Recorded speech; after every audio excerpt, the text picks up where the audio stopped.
que Diseño y Diáspora llegó a Perú, no nos queremos ir. Así que, igual que el episodio de la semana pasada, este también es a una peruana. Ella es Lourdes Martínez, la impulsora de un colectivo de diseñadores peruanos que se llama Design Impact. Es una diseñadora estratégica que nos va a contar en esta entrevista cómo pudieron trabajar en el sector público para facilitar trámites internos y muchas otras cosas más. Mi nombre es Mariana Salgado y esto es Diseño y Diáspora.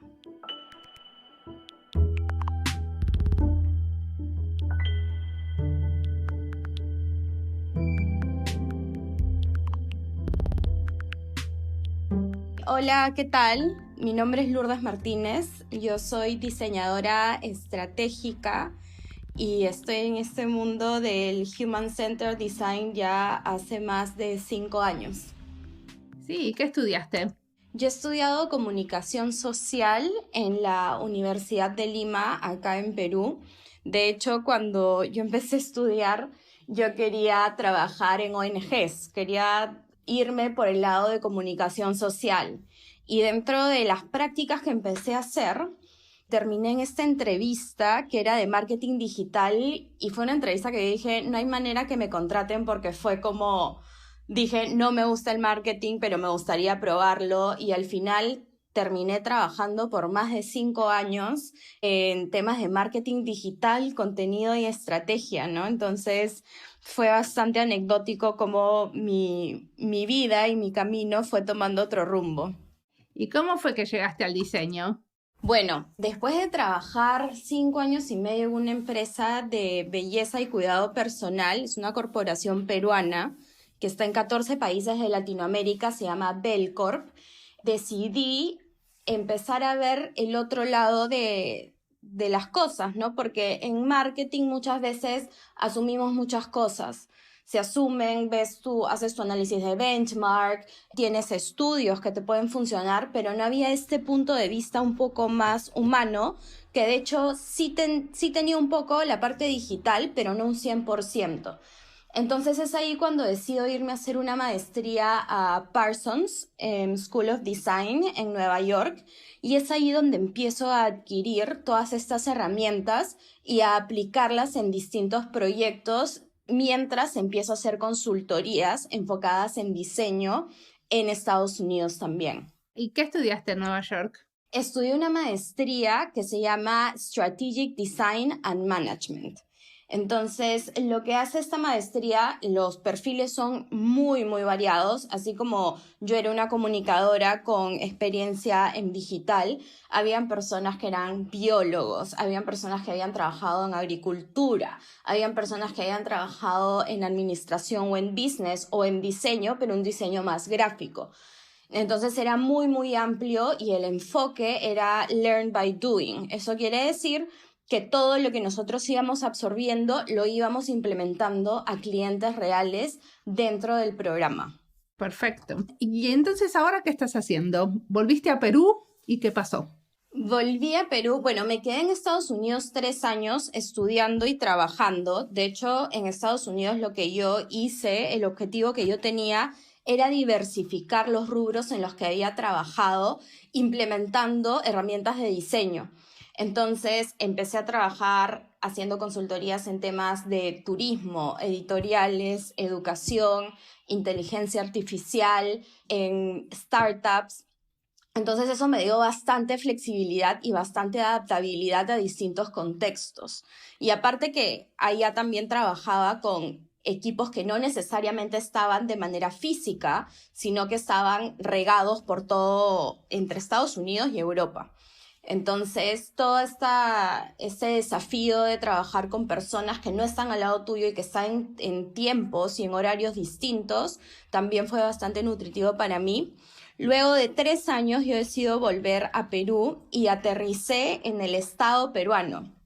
Era la primera vez que trabajaba con el Estado, entonces todo era absolutamente nuevo para mí, ¿no? Yo venía de una lógica que era privada, 100%, entonces fue una experiencia muy enriquecedora como experiencia porque era única, era todo nuevo, pero también en el sentido que desde el Estado es el lugar donde puedes tener un mayor impacto con todo lo que tú vas planteando. ¿Y en qué trabajabas? ¿En qué parte del Estado? Dentro del Estado peruano están todos los ministerios y hay un ministerio que es como el Ministerio de Ministerios, que se llama la Presidencia del Consejo de Ministros. Dentro de la Presidencia del Consejo de Ministros, en ese momento, se había creado en ese gobierno una parte de innovación. Y dentro de la parte de innovación estaba un laboratorio. Y ese era el laboratorio Más 51. Dentro del laboratorio Más 51 había una parte que se dedicaba a coliderar proyectos que estaban catalogados de alta complejidad. Entonces, si había un proyecto enfocado en mejorarle la vida a los servidores públicos, estás hablando de 1.5 millones en ese momento de personas, en una parte de la presidencia del Consejo de Ministros, y ese proyecto no sabían cómo llevarlo, o de repente estaba trabado, o había algo que no permitía que siguiera su rumbo, digamos, era catalogado entonces de alta complejidad. Este proyecto llegaba al laboratorio de innovación, que era lo que yo lideraba, y alguien empezaba a coliderar ese proyecto con la parte que ya lo había desarrollado en el Estado, y empezábamos a implementar en conjunto y a co-crear soluciones. Eso es genial, es como un lugar de donde están los proyectos fracasados, démosle una segunda oportunidad. Sí, son los proyectos que eran sumamente complejos y que ya llegaba un momento que decían, ya, no sabemos por dónde avanzar, ¿no? Entonces empezábamos a tratar cosas nuevas desde la parte de innovación, y es muy importante también el hecho que trabajábamos en conjunto. Eso quiere decir que no es que la persona de innovación tomaba las riendas del proyecto, no, nada que ver. Entraba la parte de innovación 50% y 50% la otra parte experta en esa temática del Estado. ¿Y por qué es importante eso? Porque si se trabaja a un nivel consultoría, que te estoy dando un parche para tu solución, eso quiere decir que no se vuelve sostenible en el tiempo, ¿no? Entonces, a la hora que coliderábamos, lo que nosotros hacíamos era pasarle todas estas herramientas al mismo equipo. Entonces, ellos ya después en otro proyecto podían empezar a implementarlas y digamos que el know-how chorreaba, ¿no? Sí. Y así se volvía sostenible. Perfecto. ¿Y me contás un ejemplo de uno de estos proyectos? Sí. De hecho, yo entré con el desafío de un proyecto en particular que era tan amplio como cómo podemos mejorar la experiencia que tienen los servidores públicos en su trabajo. Entonces, recordemos que el Perú es un país recontra diverso. O sea, claro, tienes una centralización en Lima, pero el contexto que tiene una persona que trabaja en Lima es muy distinto al que tiene una persona que trabaja en la selva. Entonces hicimos un campo bastante amplio, fuimos a la selva, fuimos al norte, fuimos al sur y fuimos a la sierra también. Y de ahí salió que uno de los mayores dolores que tenían los servidores públicos eran las trabas administrativas. ¿Qué son las trabas administrativas? Son todos estos procesos engorrosos que les quitan un montón de tiempo y que no le añaden valor a su trabajo. Y nada, empezamos a hacer ese trabajo de campo y empezamos a idear una manera de levantar la información de, oye, o sea, ¿cuáles son estos procesos que te están trabando, ¿no? Y dentro de toda esta amplitud, ¿cuáles deberíamos de priorizar? Entonces, creamos un piloto de una encuesta digital. Esta encuesta digital no llegaba a todo el mundo porque nuevamente no tenemos los mismos contextos. Hay partes del Perú donde las personas que trabajan en el Estado tienen un email por cada área. No todos tienen computadora necesariamente, o tal vez no estaban tan abiertos a contarnos los problemas que tenían por un tema de temor. Entonces, dentro de todo este piloto empezamos a recolectar información. Una de las cosas que salía era, por ejemplo, tenía que ser algo sumamente rápido de responder y tenía que ser, y esto era clave en todo, tenía que ser anónimo. Y anónimo en toda su amplitud porque las personas tenían mucho temor a la hora de contar lo que les había pasado por casos específicos. Entonces ya iterando eso varias veces con entidades cercanas, se llegó a un plan de comunicación, una estrategia de comunicación para lanzar eso y al formulario como tal, ¿no? Se desarrolló también un logo, ¿no? Y se lanzó. De hecho, se ha lanzado este año que yo ya no estoy en el estado y se ha recolectado información. Y dentro de las cosas que yo pude ver en una de las conferencias en que esto se presentó, de hecho, la persona con quien yo colideraba este proyecto, que es Manuel Maldonado, presentó esto, salía que, por ejemplo, me acuerdo que una de las mayores trabas era rendición de viáticos, ¿no? Que es literalmente si te tienes que ir de viaje o tienes que gastar algo, ¿cómo lo justificas para que después te retornen ese dinero? Que no muchas veces es mucho, suele ser poco, ¿no? Eso era engorroso, ¿no? Temas de TDRs, que TDR es cuando tú creas digamos, un brief de un perfil que se necesita contratar, ¿no? Entonces, muchas veces no es que lo creas y te lo pasas a recursos humanos y fue, sino que recursos humanos tiene que hacer una validación donde entiendan todo al 100% y sinceramente puedes estar en idas y vueltas meses. Y eso significa meses, no solamente que le metes tiempo y le metes tiempo de gestión, sino son meses en que tú no puedes avanzar con las otras cosas que tienes como objetivos. Entonces fue bastante gratificante ver cómo ha llegado a ya implementarse, ¿no? Perfecto. Y después te fuiste de ese laboratorio, ¿cierto? Sí, me fui del laboratorio y empecé a trabajar en consultoría, que de hecho ahorita sigo siendo consultora y empecé a trabajar en consultoría de diseño de servicios, específicamente, más que nada en corporaciones grandes dentro de acá en Lima. ¿Y también trabaja para el Estado o trabaja para el sector privado? No, para el sector privado. Pero ese es lo que llaman el Beta Lab. Sí, Beta Lab es la consultoría donde estoy trabajando, sí, donde soy partner ahorita. Y nosotros lo que hacemos es una consultoría enfocada en lo que es Design Ops, que es el Design Operations, que es básicamente cómo le das valor al área de diseño dentro de una empresa, ¿no? ¿Y por qué es importante esto? Porque muchas veces, ahorita, todo el tema de diseño es como bastante popular. Entonces, hay empresas que abren sus áreas de diseño en general, ni siquiera estamos hablando de aterrizarlo a UX, UI, Service Design o diseño sistémico o lo que sea, sino abren un área de diseño y después las personas, los directores, los VPs, se empiezan a poner nerviosos porque no ven los resultados que ellos tienen como expectativas.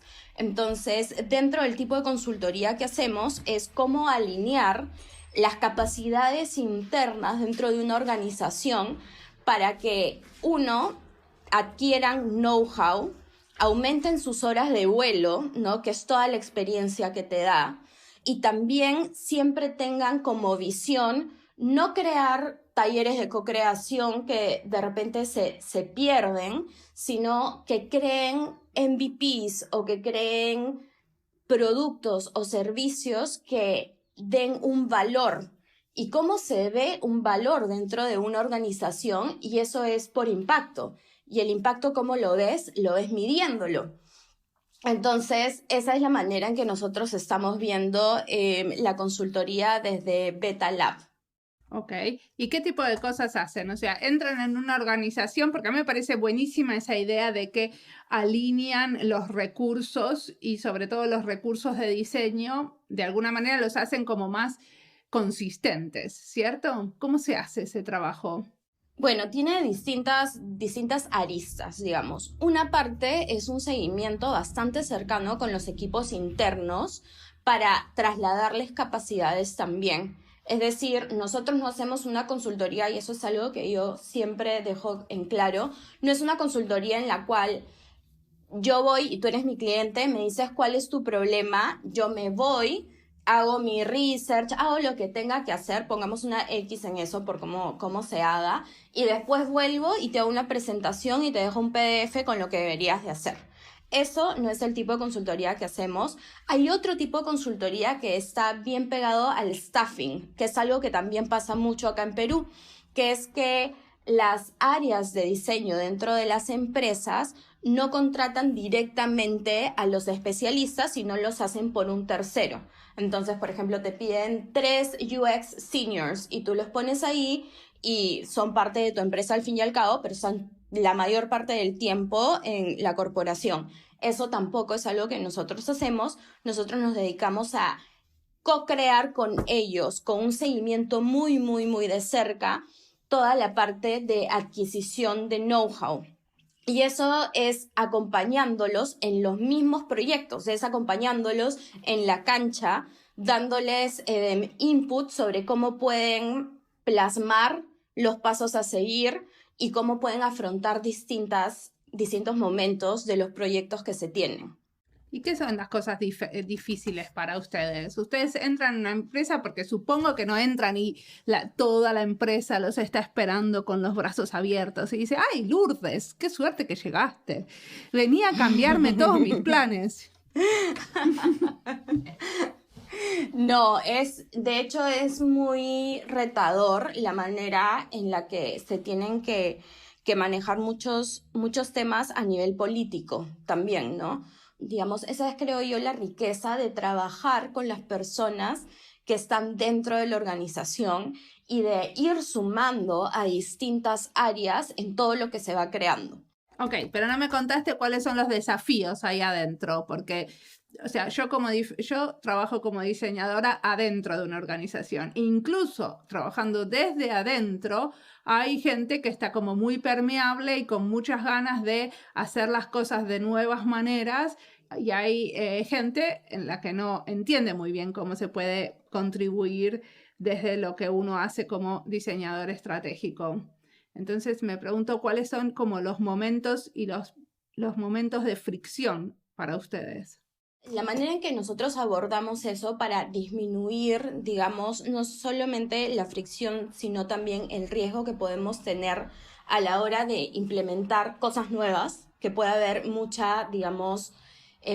rechazo a eso, es como te decía, trabajar con el equipo interno es incluir a distintas áreas y tener siempre checkpoints a lo largo de cada proyecto con un grupo de stakeholders, que son las personas que al final toman decisiones, tienen expectativas y son quienes al final hacen que tu impacto se vea o no.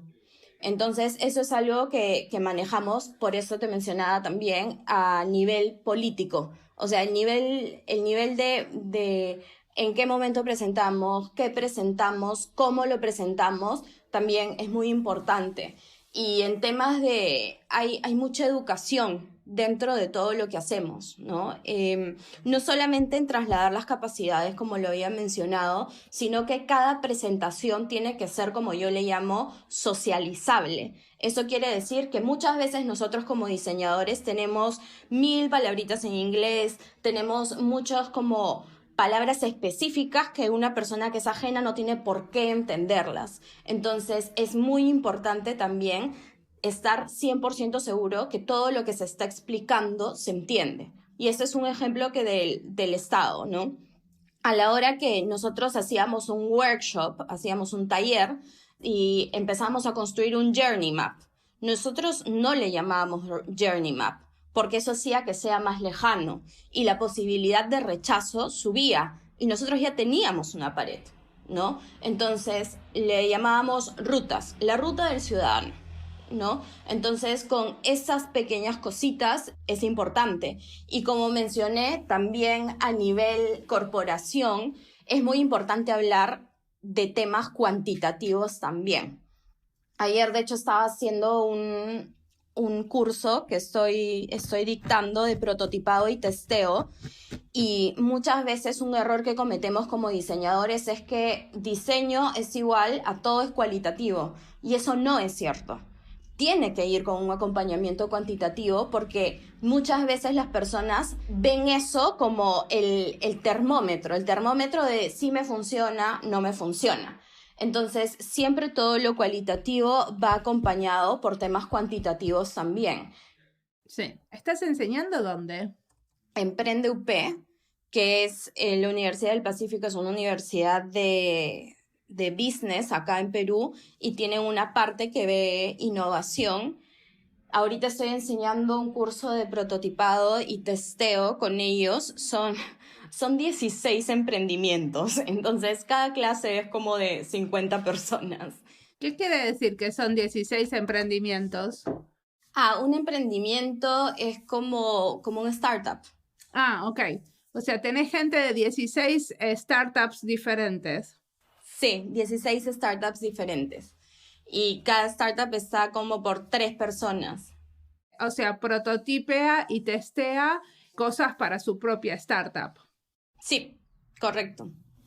Correcto. Entonces yo lo que estoy haciendo es les estoy enseñando cómo prototipar, desde qué es un prototipo hasta cómo lo pueden hacer. Y ahí tienes un gran mar de posibilidades, porque tienes personas que venden hamburguesas, tienes personas que están viendo una plataforma de cómo sacar data de las plantas y tienes otras cosas que son súper distintas a nivel servicio, prótesis, ¿no? Entonces es bastante interesante ver toda la diversidad que hay ahí, ¿no?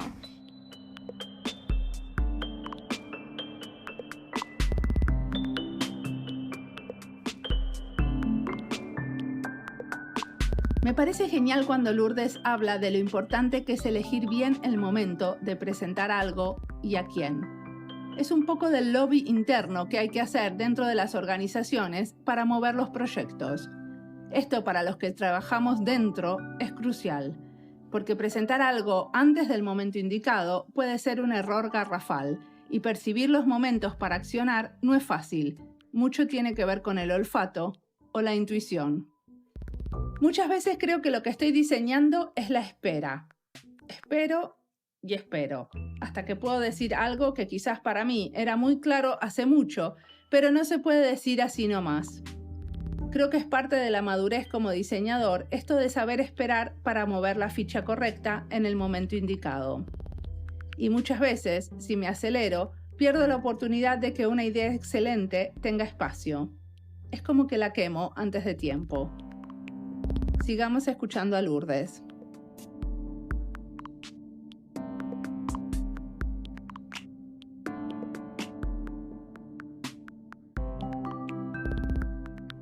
Entonces, vos tenés tu trabajo en la consultoría, que es el Beta Lab.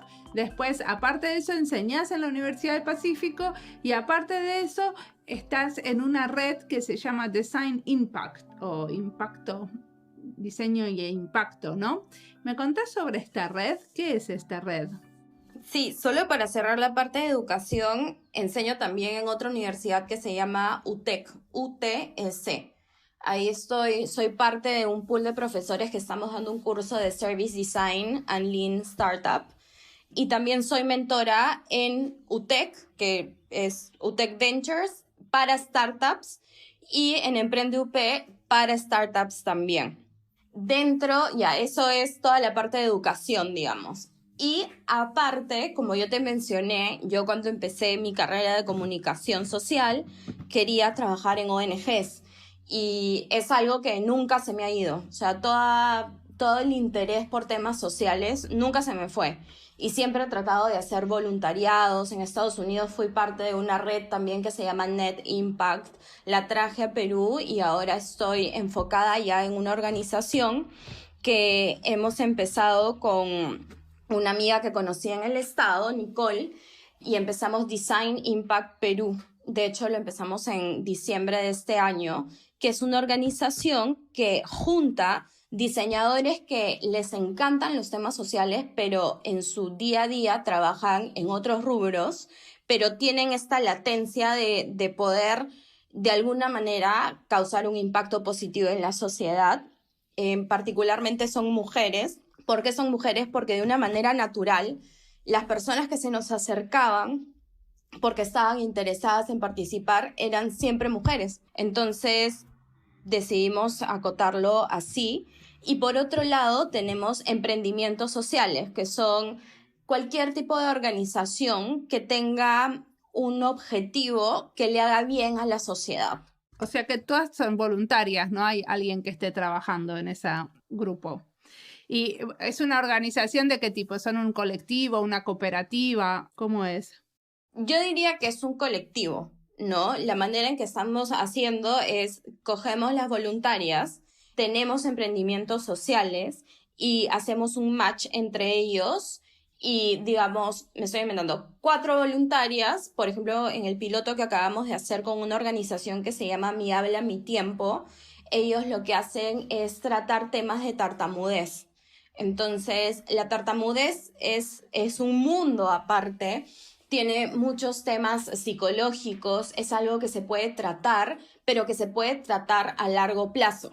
Y hay mucha ignorancia sobre esto, no solamente en el público en general, sino en las personas que tienen tartamudez también, ¿no? Entonces, el fundador de esto es Beto y él es un psicólogo que se ha especializado en este tipo de terapias y lo que abrió fue como un espacio donde las personas con tartamudez se pueden sentir seguras e incluso pueden tener terapias en las cuales van mejorando a lo largo del tiempo. Entonces empezamos a trabajar con ellos y nos enfocamos en mejorar esta creación de espacios seguros y de bienestar, que son súper importantes porque las personas que tienen tartamudez se sienten muy incómodas a la hora de hablar con otras personas. Entonces se crearon estos espacios donde sentían que era un lugar seguro y podían hablar libremente con otras personas. Eso lo iteramos un par de veces y ahora con el tema del coronavirus en Lima, en Perú, estamos en una cuarentena ya hace creo que 35 días. Lo que sucedió ahí fue que se tuvo que adaptar a un formato digital. Y eso que en un momento fue como que, pucha, ahora que ya estábamos iterando, lo que ya le estábamos dando en el clavo, ahora lo tenemos que pasar a digital, va a ser un dolor. Pero no, porque se dieron cuenta que un montón de gente de otros países empezó a sumarse a esto. Entonces, ese es el tipo de intervenciones que hemos tenido con los chicos y hemos llegado a este tipo de conclusiones trabajando con ellos, trabajando de la mano y nuevamente el tema de educación, pasándoles todas las herramientas que nosotros podríamos tener para que ellos absorban toda esta lógica, ¿no? Buenísimo. ¿Y qué te imaginas que va a pasar en el futuro? ¿Qué te imaginas haciendo?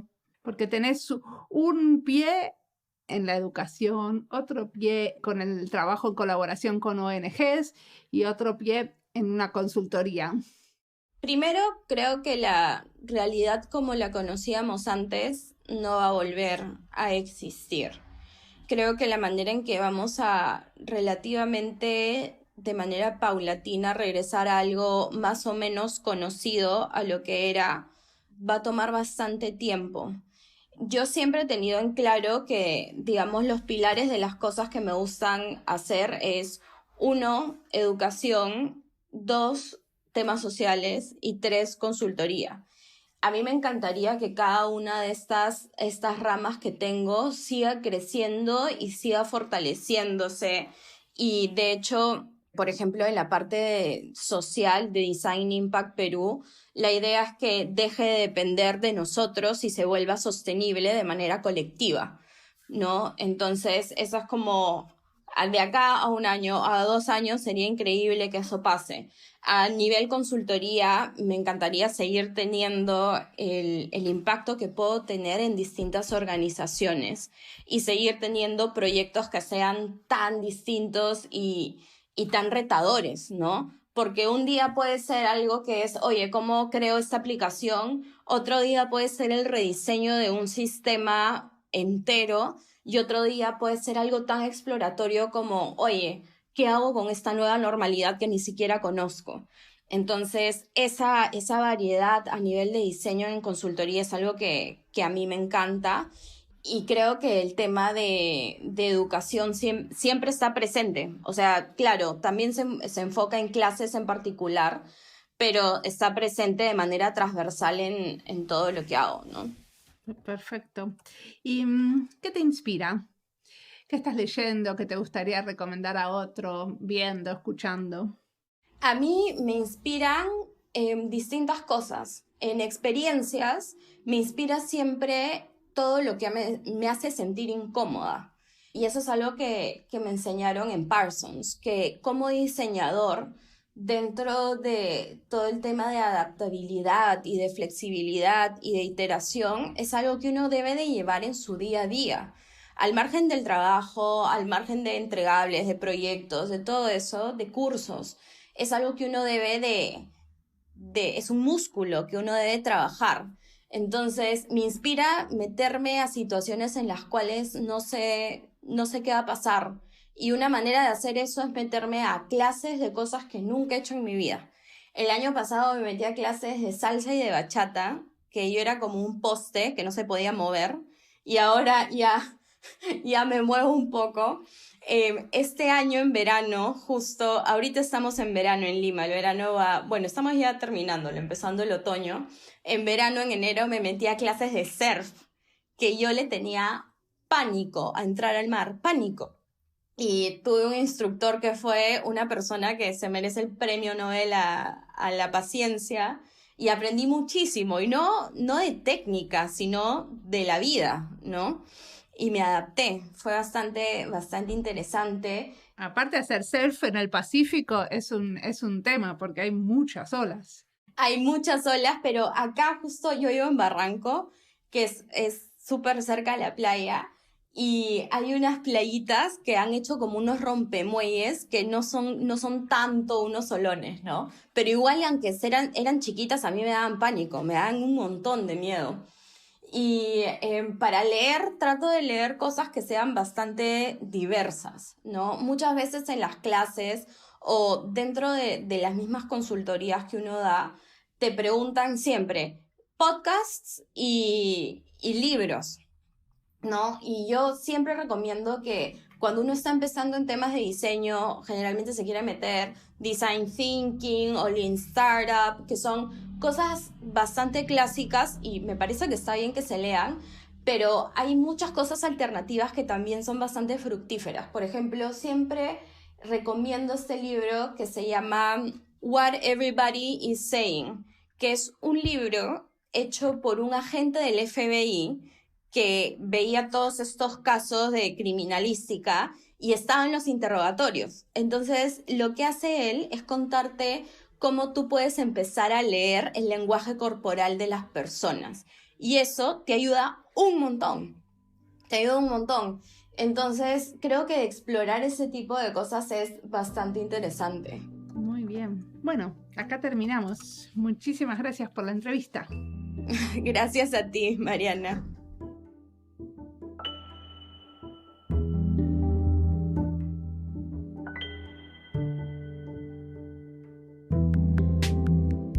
Para el final quería comentar esa frase maravillosa de Lourdes cuando dice que la inspira lo que la hace sentir incómoda. A mí también me pasa un poco eso. Me gusta ir a lugares raros donde no entiendo lo que pasa o comer y cocinar comida diferente. Voy a esos lugares de comida asiática y compro cosas que después no tengo idea cómo usar. A veces son geniales, así conocí los chipotles y ahora se los pongo a todo. Supongo que para los mexicanos esto no es muy exótico, pero para acá sí. Mis hijos odian mi cocina experimental y preferirían que cocine siempre lo mismo. En lo posible, pasta con pesto. Esto de sentirse incómoda es algo que es difícil en estos tiempos de aislamiento porque no hay nada más cómodo que estar en casa.